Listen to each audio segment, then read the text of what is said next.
ओम शांति। आज 13 जुलाई 2021 बाबा के महावाक्य है।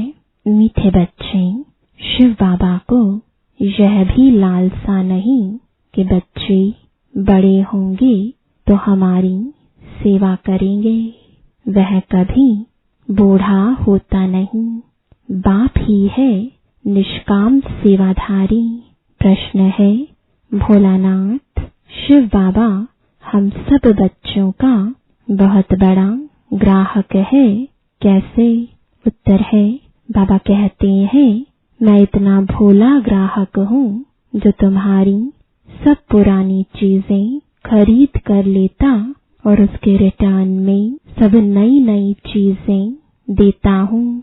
तुम कहते हो बाबा यह तन मन धन सब आपका है, तो उसकी एवज में तुम्हें ब्यूटीफुल तन मिल जाता, अपार धन मिल जाता।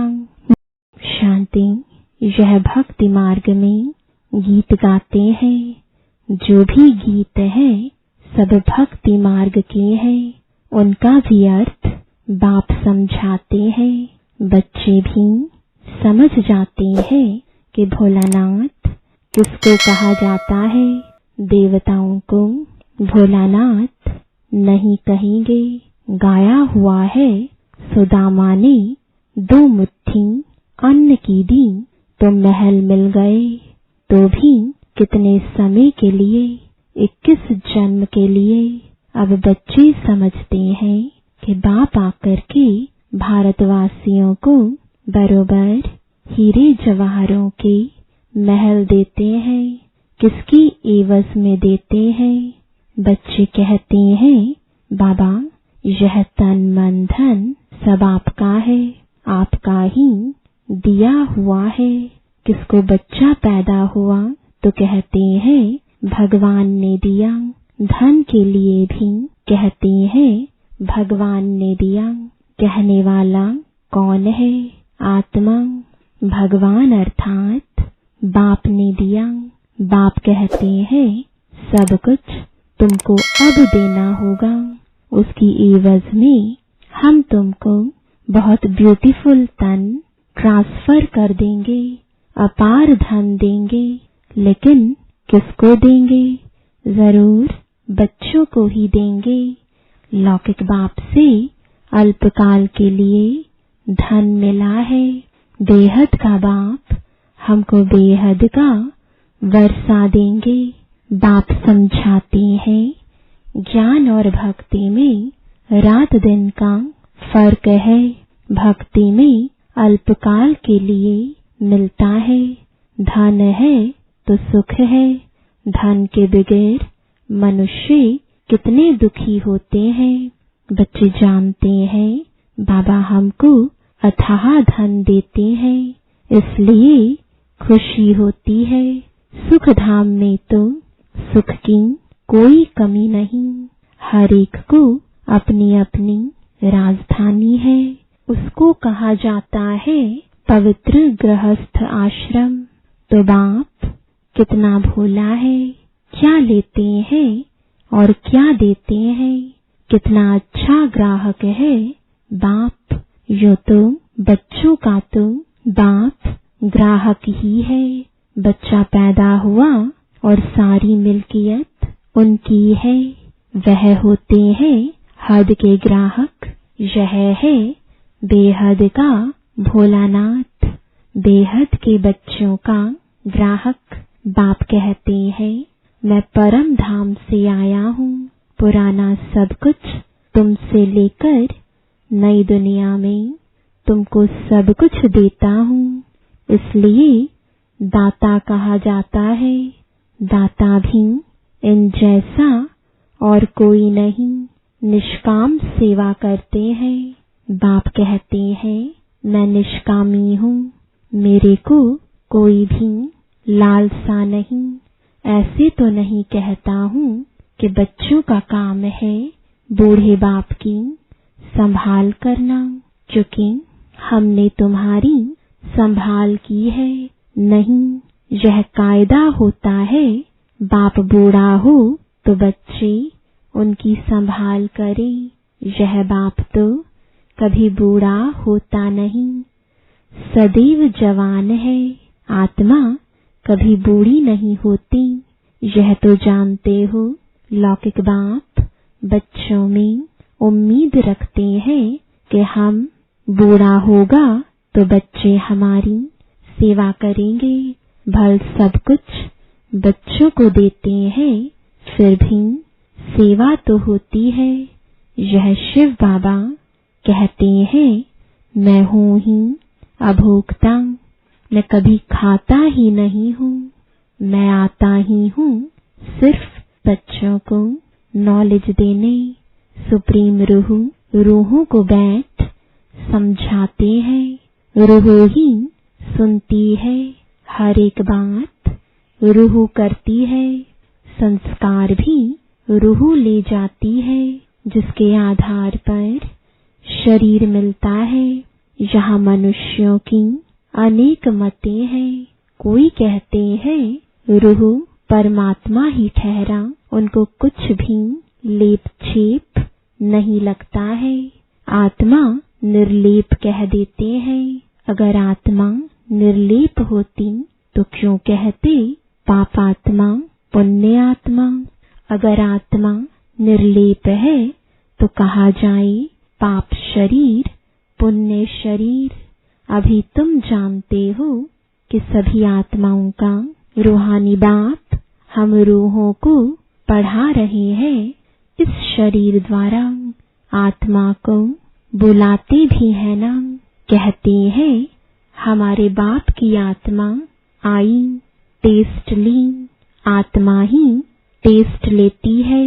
बाप तो ऐसा नहीं कहेंगे, वो तो अभोक्ता है।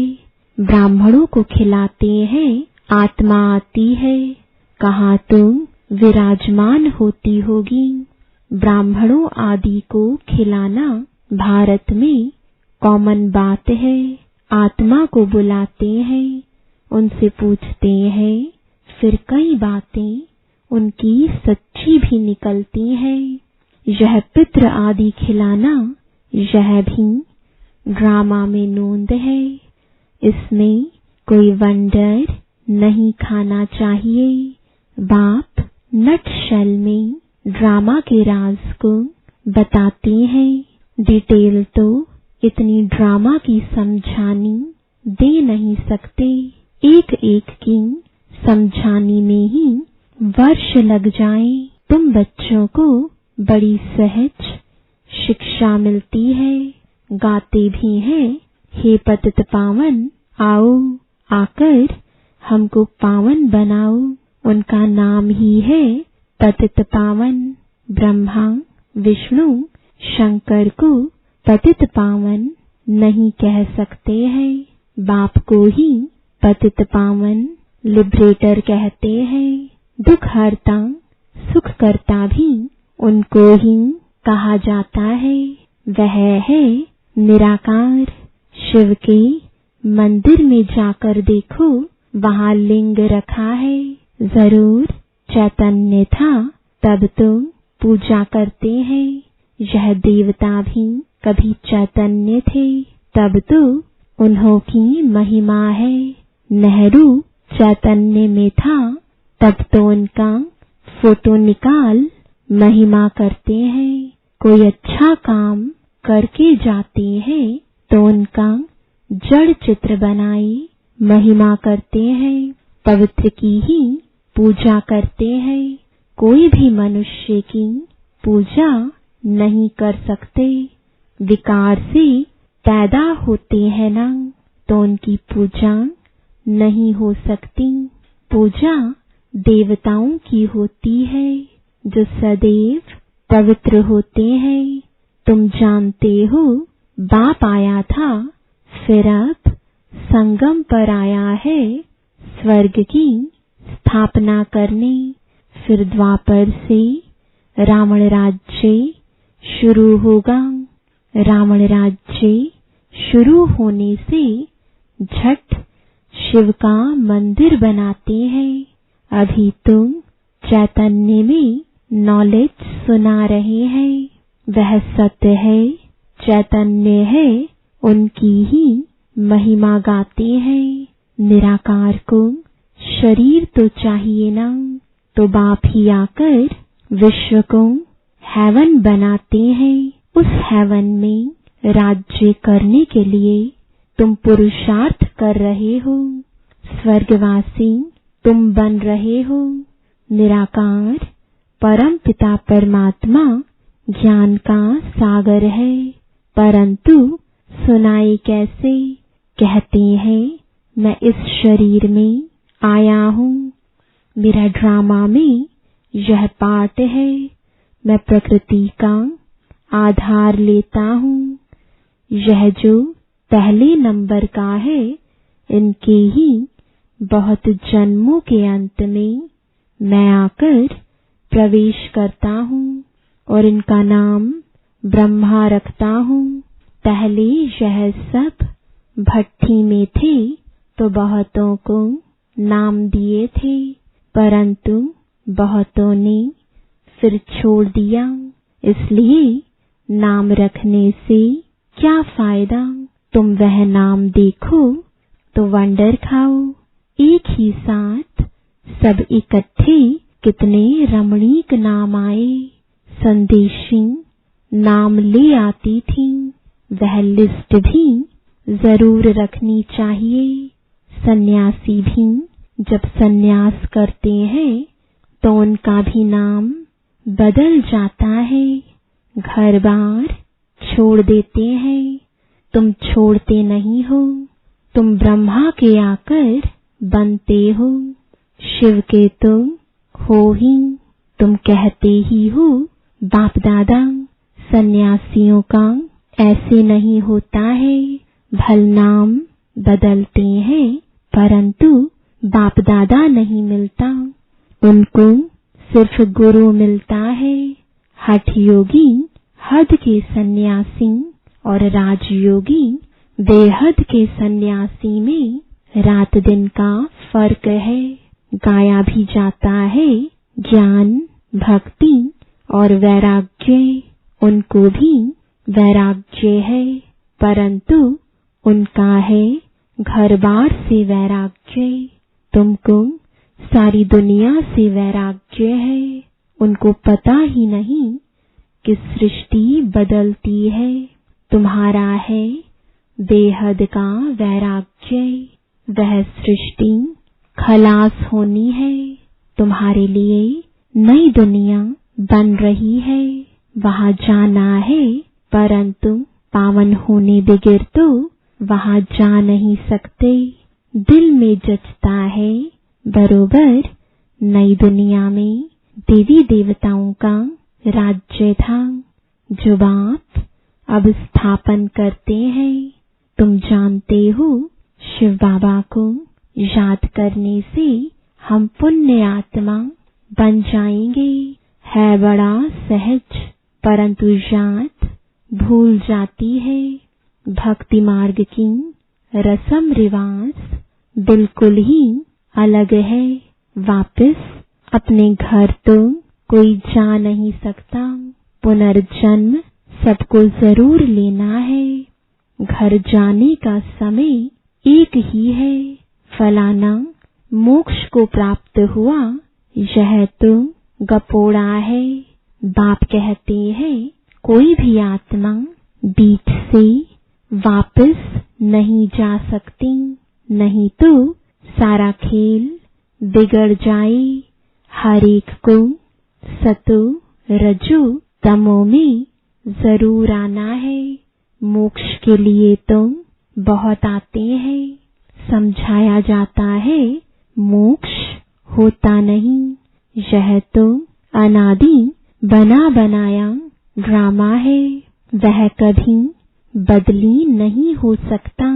मक्खी यहाँ से पास हुई, फिर 5000 वर्ष बाद ऐसे ही पास होगी। यह तो जानते हैं बाबा कितना भोला है। पतित पावन बाप अपने परम धाम से आते हैं पाट बजाने, वही समझाते हैं यह ड्रामा कैसे बना हुआ है, इसमें मुख्य कौन कौन है। जैसे कहते हैं ना कि सबसे साहूकार कौन है इस दुनिया में, उसमें नंबरवार नाम निकालते हैं। तुम जानते हो सबसे साहूकार कौन है? वह कहेंगे अमेरिका। परंतु तुम जानते हो स्वर्ग में सबसे साहूकार यह लक्ष्मी नारायण बनते हैं। तुम पुरुषार्थ करते हो भविष्य के लिए, सबसे बड़ा साहूकार बनने के लिए यह रेस है। इन लक्ष्मी नारायण जैसा साहूकार कोई होगा? अल्लाह अव्वल दीन की भी स्टोरी बनाते हैं। ठगा करने से कुबेर का खजाना निकल गया। बहुत किस्म किस्म के नाटक बनाते हैं। अभी तुम्हारी बुद्धि में है यह शरीर छोड़ स्वर्ग में जाएंगे, हमको कारून का खजाना मिलेगा। बाप कहते हैं मुझे याद करने से माया एकदम भाग जाएगी। बाप को याद नहीं करते तो माया फिर तंग करती है। कहते हैं बाबा हमको माया के तूफान बहुत आते हैं। अच्छा, बाप को बहुत प्यार से याद करो तो तूफान उड़ जाएंगे। बाकी नाटक आदि बैठ बनाए हैं, बात है कुछ भी नहीं। बाप कितना सहज बताते हैं, सिर्फ बाप को याद करो तो तुम्हारे में जो एलॉय है वह निकल जाएगी और कोई तकलीफ नहीं देते हैं। आत्मा जो पवित्र सच्चा सोना थी वह अब झूठी बन गई है, फिर सच्ची बनेगी। इस याद अग्नि से आग में डालने बगैर सोना पवित्र हो ना सके, तो इसको भी युग अग्नि कहते हैं। है याद की बात। वो लोग तो अनेक प्रकार के हठ योग सिखलाते हैं। तुमको तो बाप कहते हैं उठते बैठते याद करो। आसन आदि कहाँ तक तुम लगाएंगे? यह तुम चलते फिरते काम करते याद में रहना है। भल बीमार हो तो यहाँ लेट कर भी बाप को याद कर सकते हो। शिव बाबा को याद करो और चक्र फिराओ। बस उन्होंने फिर लिखा है गंगा का तट हो, अमृत मुख में हो, गंगा के किनारे तो गंगा जल ही मिलता है। इसलिए मनुष्य हरिद्वार में जाकर बैठते हैं। बाप तो कहते हैं तुम कहाँ भी बैठो, भल बीमार हो, सिर्फ बाप को याद करो। स्वदर्शन चक्र फिराते रहो तब प्राण तन से निकले।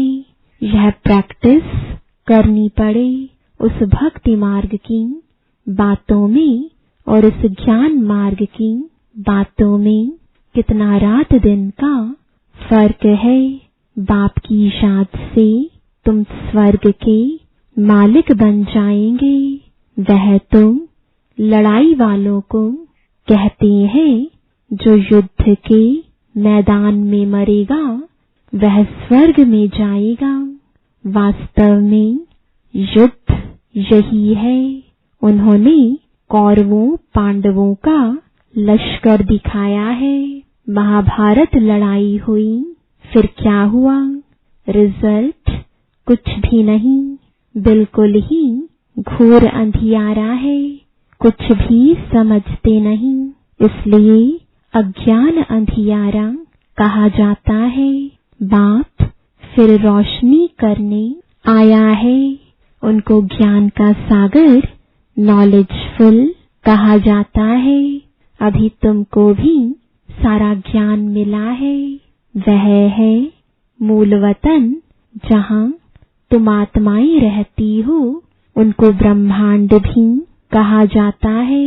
यहाँ रुद्र यज्ञ रचते हैं तो बाप के साथ साथ तुम आत्माओं की भी पूजा करते हैं, क्योंकि तुम बहुतों का कल्याण करते हो।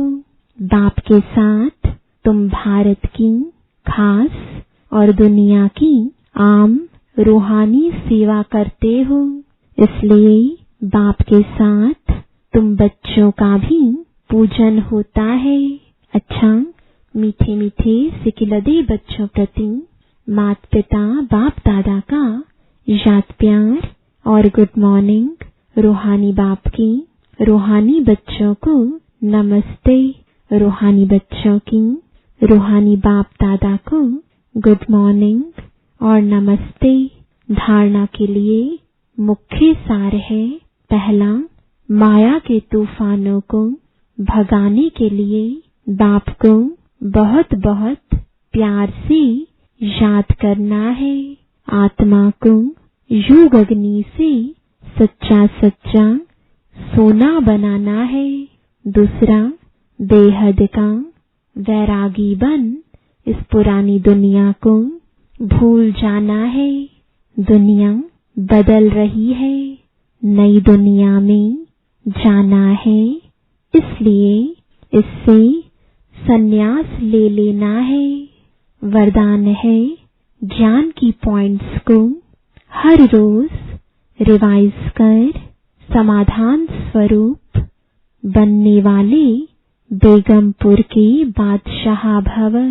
ज्ञान की पॉइंट्स जो डायरियों में अथवा बुद्धि में रहती हैं, उन्हें हर रोज रिवाइज करो और उन्हें अनुभव में लाओ, तो किसी भी प्रकार की समस्या का सहज ही समाधान कर सकेंगे। कभी भी व्यर्थ संकल्पों के हैमर से समस्या के पत्थर को तोड़ने में समय नहीं गवाओ। ड्रामा शब्द की स्मृति से हाई जंप दे आगे बढ़ो, फिर ये पुराने संस्कार आपके दास बन जाएंगे। लेकिन पहले बादशाह बनो, तख्त नशीन बनो। स्लोगन है,